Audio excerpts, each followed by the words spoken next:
Hello, this is the first of a series of short videos I'm making on the topic of literacy and culture, this particular one dealing with the subject of language and communication. Language is a fundamental part of being human. Normally it takes the form of speech, which is natural to all human beings unless they're physically or mentally impaired in some way.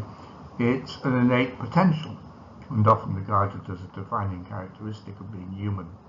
For purposes of communication, language can be encoded into secondary media, including writing, signing, braille, Morse code, semaphore, and even whistling and drumming. That is, the same message can be sent using auditory, visual, and tactile modalities. Note that developed sign languages for the deaf are now regarded as forms of language in their own right. I'll come back to that later. Language uses sounds or signs to convey particular meanings. These sounds consist of arbitrary units which are combined and structured into specific phonological and semantic systems used in a particular language. In addition to units of sound, called phonemes, languages may use differences of stress, pitch, the duration and tone to convey meaning.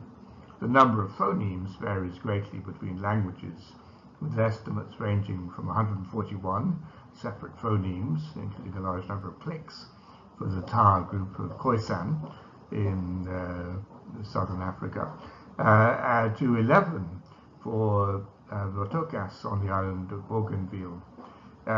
Although primarily an auditory system of communication, facial expression and gesture plays an important role in many languages. All languages possess a double productive potential, whereby new words can be devised to describe new experiences and newly encountered objects, and an infinite number of new sentences can be generated. They also possess displacement, so that we can refer to people, objects, events, and ideas that are not immediately present. We can also use language to discuss entirely abstract concepts and hypothetical and imagined events. Language is primarily a social behavior used to communicate with other people within a shared language community. As such, it is shaped by social conventions within that community. Membership of a particular language community is a significant part of personal identity. We use language to navigate our way through social relationships. Variations in the use of a particular language may reflect social stratification within the community, as well as the existence of separate subcultures. There's a long-standing debate about the origins of spoken language, which we will here ignore. It may date back to 60,000 to 100,000 years ago, that is, during the Upper Paleolithic. Suffice it to say that the ability to use normal language depends upon two basic biological characteristics of human beings: a large brain with specialized locations within it able to process speech, most notably Broca and Wernicke's areas, and the speech apparatus of the mouth and throat, whereby we are able to produce speech sounds. Children normally possess both of these characteristics and quickly master human speech during their early years, with basic language acquisition usually accomplished by the age of 3. This occurs as a natural process in their action with their caregivers and with other children. Thereafter, the growing child may well learn to consciously finesse their language use through processes of education, creating differences in language use between individuals with different levels of education, but their primary language learning occurred unconsciously in their earliest years in an experience shared with the majority of other children. There's an obvious contrast here with the difficulties many individuals experience in learning a foreign language when they're older. The particular situation of children who are born deaf, mute, or blind can be extremely challenging. and they may experience profound social isolation as a result. However, these difficulties can be overcome, both through social interaction at the family and local community levels and through deliberate educational policies instituted by government or other authorities.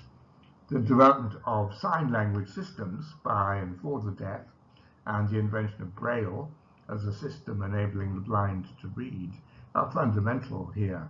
The former, when highly developed, being regarded as the natural form of language, whilst the latter is merely a particular means of expressing it.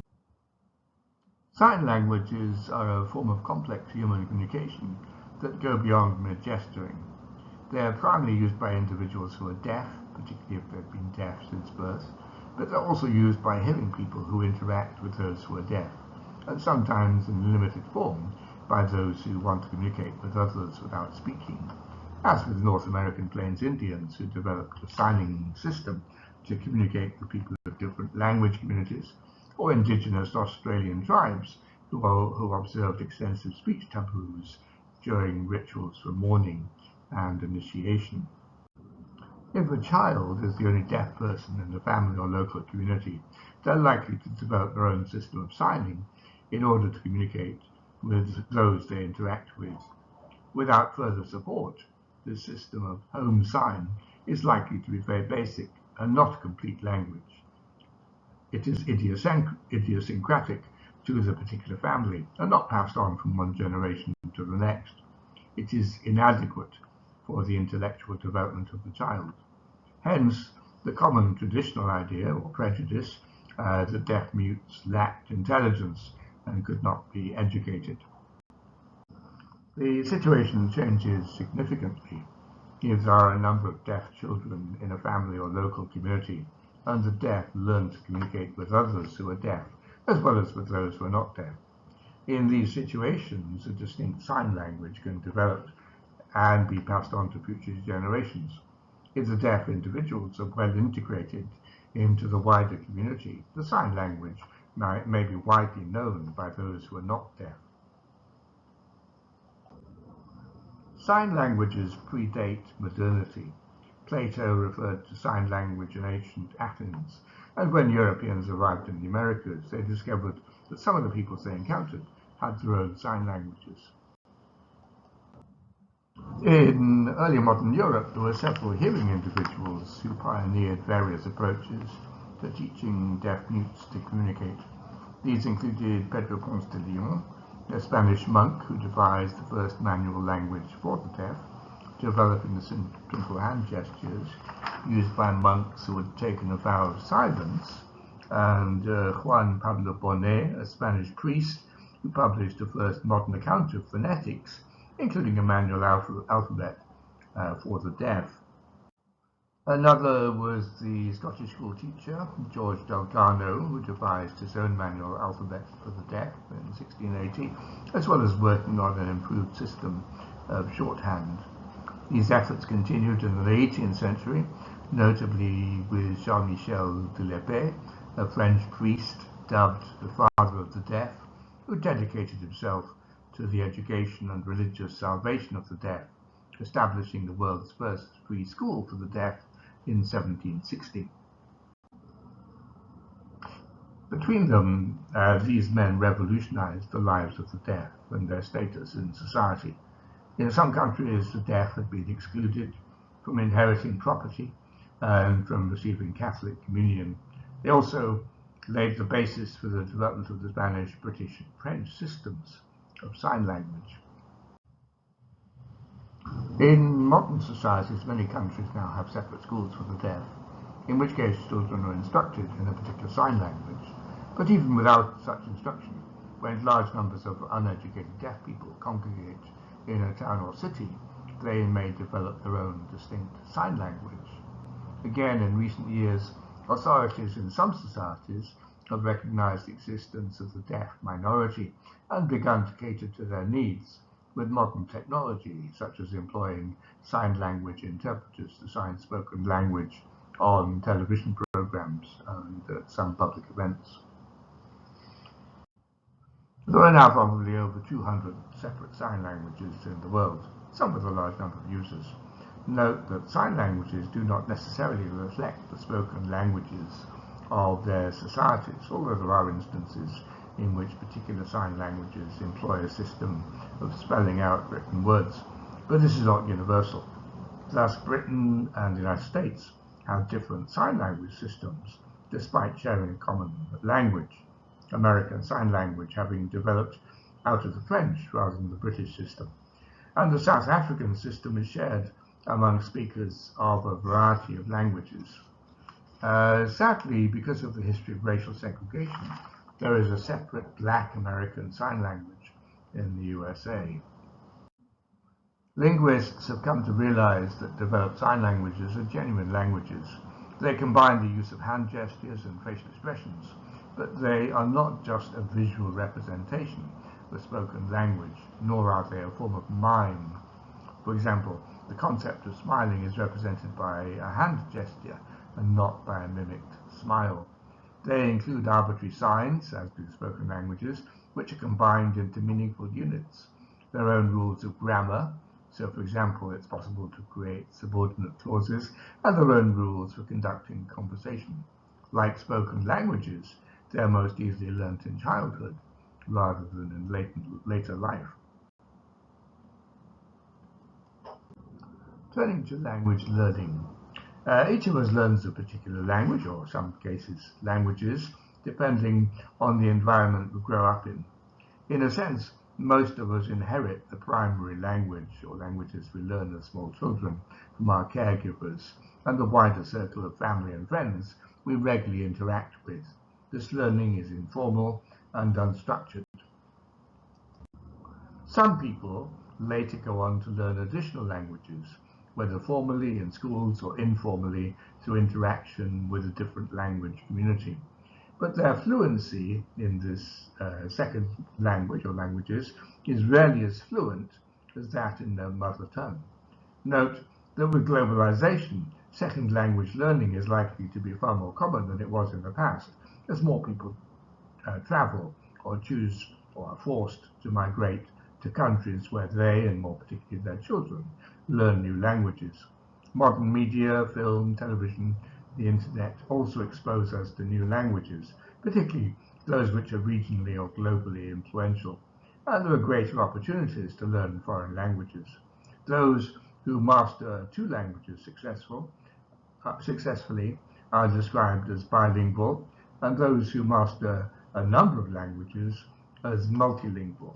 Second language competence varies greatly, and not all second language speakers are literate in their second language.